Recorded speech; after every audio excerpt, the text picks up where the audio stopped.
ఈ దేశంలో నిఘా వర్గాలు, భద్రతా దళాలు, రక్షణ శాఖ వట్టి రాజకీయ నాయకులకు, మినిస్టర్లకే పనిచేస్తున్నట్టు రుజువైంది. సామాన్య ప్రేక్షకుల కోసం ఈ ఏ వర్గాలు కూడా పనిచేయడం లేదు. ఈ వర్గాలే వీళ్ళ పనితనం బాగుంది కాబట్టే ప్రధానమంత్రి గారి ప్రోగ్రాంని కూడా రద్దు చేసుకున్నారు. అంటే వీళ్ళ లక్ష్యం ప్రధానమంత్రిని రక్షించుకోవడమే తప్ప సామాన్య ప్రేక్షకుల గురించి వాళ్ళు పట్టించుకోలేదు. ఎలాగైతే ప్రధానమంత్రి గారి ప్రోగ్రాంని రద్దు చేశారో అలాగే ఆ పర్యాటక స్థలాల్లో సామాన్యులకు కూడా అప్రమత్తంగా ఉండండి అని చెప్పి ఒక అనౌన్స్మెంట్ చేసి ఉన్నా కూడా ఈ దుర్ఘటన జరిగి ఉండేది కాదు.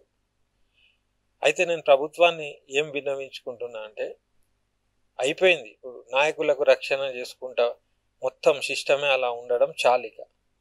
విదేశాల్లో మనం చూస్తాం, ఏ ఒక్క పౌరుడికి కూడా నష్టం జరిగితే ప్రభుత్వం మొత్తం కదిలిపోతుంది.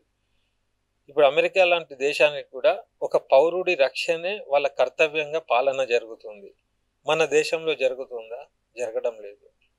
కాబట్టి ఏంటంటే చనిపోయారు పాపం, వాళ్ళు తిరిగి అయితే రారు.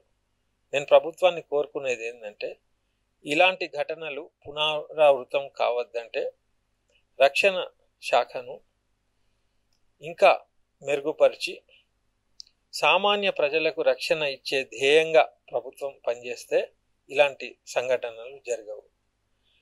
ఇది వదిలేసి మనము మతానికి ఆపాదించడము, లేకుంటే ఉన్న వాతావరణాన్ని ఇంకా కలుషితం చేయడము, ప్రజల్లో విషం నింపడము, ఇట్లాంటి వాటికి ఇట్లాంటి దుర్ఘటనలను ఉపయోగించడం ఇంకా దుర్మార్గమైన విధానం. కాబట్టి ఏంటంటే శాంతి భద్రతలను కాపాడే ప్రభుత్వం ఇలాంటి ప్రచారాలకు కూడా అడ్డుకట్ట వేసి ఒక భాయిచారా వాతావరణాన్ని, అది మన చేతుల్లో ఉంది, ప్రభుత్వం చేతులు ఉంది, మీడియా చేతులు ఉంది, సోషల్ మీడియా చేతులు ఉంది. మనమే దేశభక్తులం అయితే, మనం దేశాన్ని ప్రేమించే వాళ్ళం అయితే ప్రతి పౌరుణ్ణి ఒక ప్రేమ నింపడం, ఒక కేరింగ్ నేచర్, ఒక పాజిటివ్ వైబ్స్ తీసుకెళ్ళడం మన అందరి బాధ్యత.